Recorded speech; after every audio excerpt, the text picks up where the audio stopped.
ഭരദ്വാജാശ്രമ പ്രവേശം. ക്ഷിതിസുതയോടൊത്ത് ദശരഥ നന്ദനാർ തരുവിൻ തണലിൽ തൽപ്പമൊരുക്കി താരാഗണങ്ങളെ വീക്ഷണം ചെയ്ത് ശീതള ഛായയിൽ നിദ്ര പൂണ്ടു. പുലർകാലെ യാത്ര തുടർന്നപ്പോൾ ചെന്നവർ ഭരദ്വാജ മുനികൾ തൻ സങ്കേതത്തിൽ. അവിടൊരു മുനിയോടരുൾ ചെയ്തു രാഘവൻ, മമ കാര്യമുര ചെയ്ക ഭരദ്വാജ മുനിയോട്. വടുവതു കേട്ട് ജഡിതിയിൽ തന്നെ ഉടജത്തിൽ ചെന്ന് ഭരദ്വാജ മുനിയോട് ദശരഥ തനയർ തന്നാഗമന വൃത്താന്തം ഉണർത്തിച്ചു ചിത്തേ ഭക്തിയുറപ്പിച്ച്.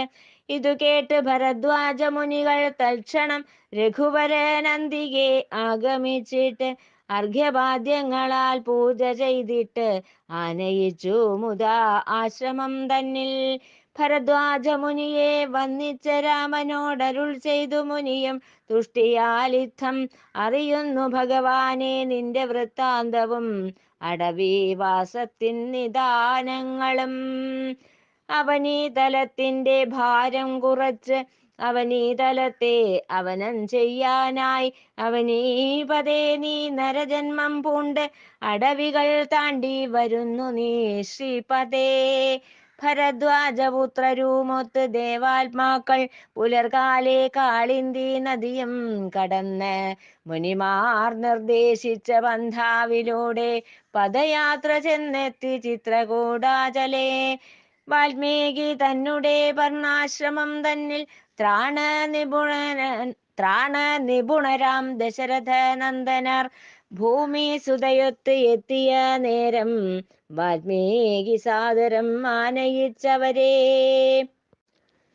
മാനവേന്ദ്രനായ രാഘവൻ തന്റെ തിരുമേനി പുണർന്ന് മാമുനി വൃന്ദം കാനന പീയൂഷമായ ഫലങ്ങൾ ഭോജനമായേകി നിർവൃതി പൂണ്ടു.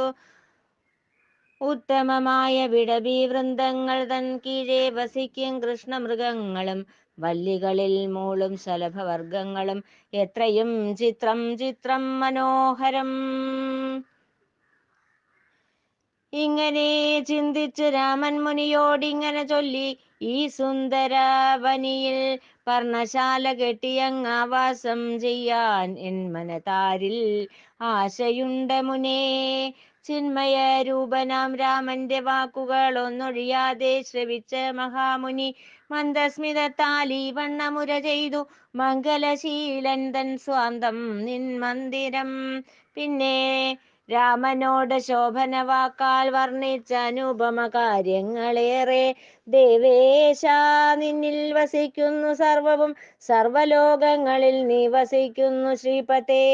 കർമ്മങ്ങളിൽ ഫലചിന്തയില്ലാതെ നിന്നെ സർവകാലം ചിന്തിച്ചു ചിന്തിച്ച് ചിന്മയമായി മരുവുന്നോർ തന്നുള്ളം നിൻ സുഖഗേഹം എന്നും ദേവനേ. ഞാനെന്ന ചിത്ത സമുന്നതി എന്നെ ഗ്രാമ്യവാക്കുകളാൽ ബത്സനം ചെയ്യാതെ മാനവനെ പരിപാലിക്കും പുരുഷൻ തന്മാനസം നിൻ സുഖഗേഹം ഭഗവാനേ. ഹേമവും പാറയും കൽക്കണ്ടവുമെല്ലാം ഭേദമില്ലാതെ സമമെന്നു ചിന്തിച്ച് അന്യോഹം രാഗദ്വേഷങ്ങളെ വെന്ന് വസിക്കുന്ന ശ്രേഷ്ഠൻ തൻ ചിത്തം നിൻ ഗേഹം. വിത്തം ലഭിക്കുമ്പോൾ ദോഷം കൊള്ളാതെ ദുർഗതരാകുമ്പോൾ ദുഃഖിതരാകാതെ സർവവും മായാമയമെന്ന് ചിന്തിച്ച് വാഴുന്ന ദിവ്യൻ തന്നുള്ളം നിൻ ഗേഹം. ഇത്തം പവിത്രമാം രാമന്റെ കീർത്തനം ശക്തിയോടെ ഓതിയിട്ട് മഹാമുനി ചിത്രകൂടം തന്നിൽ പർണശാലകൾ വ്യക്തം നിർമ്മിക്കാൻ ഉത്സുകനായി. വാൽമീകിയുടെ ആത്മകഥ. ഗംഗാ നദിയുടെ തീരെ ചരിക്കുമ്പോൾ മുങ്ങിക്കളിക്കുന്ന വർണ്ണ മത്സ്യങ്ങളെ തിന്നാനായ അപകയിൽ മുങ്ങിപ്പൊങ്ങുന്ന പൊന്മാനെ നോക്കി മാമുനി ചൊല്ലി,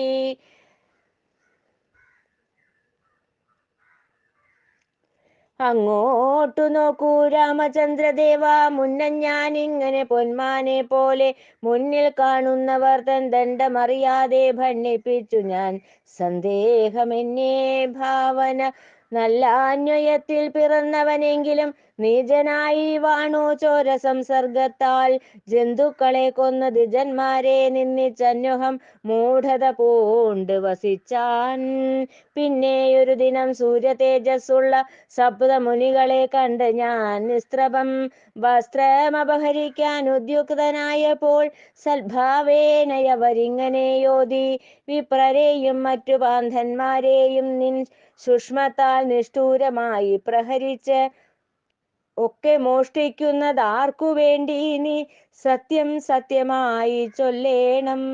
നീ എന്നിഷ്ടത്താൽ തന്നെ ചെയ്യുന്നെന്നോതി ഞാൻ. പിന്നെ ഉര ചെയ്തു എൻ പുത്രധാരാദിയെ സംരക്ഷിക്കാനായി മ്ലേച്ഛകർമ്മം ചെയ്ത് സന്തുഷ്ടനാകുന്നു മാമുനെ നിത്യവും. അതു കേട്ട് മുനിവര്യർ മന്ദസ്മിതം ചെയ്ത് അരുളി എന്നോട്, ശ്രവിക്ക മൂഢമതേ, നിന്റെ ധാരാദികൾ നിന്റെ കർമ്മഫലം ഭക്ഷിക്കുമോ എന്ന് ചോദിക്ക വൈകാതെ. വിരയെ തന്നെ ഞാനിൻ വസതിയിൽ ചെന്ന് പ്രിയതമയോടും പുത്രരോടും അതിതൂർണം ചൊല്ലി മുനിമാർ തന്നോക്തികൾ അതു കേട്ട് പരിഹാസേന ചൊല്ലിയവരിത്തം, അവനവൻ ചെയ്യുന്ന കർമ്മഫലങ്ങൾ കധികാരിയാകേണം അവനവൻ തന്നെ. അവനം ചെയ്യില്ല ദുഷ്കർമ്മത്തിൻ ഫലം അനുഭവിക്കേണം നീ തന്നെ നിത്യവും. അതു കേട്ട് പ്രക്ഷുബ്ധമായ ചിത്തത്താൽ തിരികെ വന്ന് ഞാൻ താപസന്മാരോട് തരിക ശരണമെന്നപേക്ഷിച്ച് താണു വണങ്ങി താപത്തോടെ. തുഷ്ടരാം താപസർ ഉത്ഥാനം ചെയ്യിച്ച് ഹസ്പത്മങ്ങളിൻ മൂർധാവിൽ വെച്ച് അനുഗ്രഹവാക്കാൽ സാന്ത്വനമോദിയൻ മനതാരിലാർത്തികൾ ദൂരീകരിച്ചു.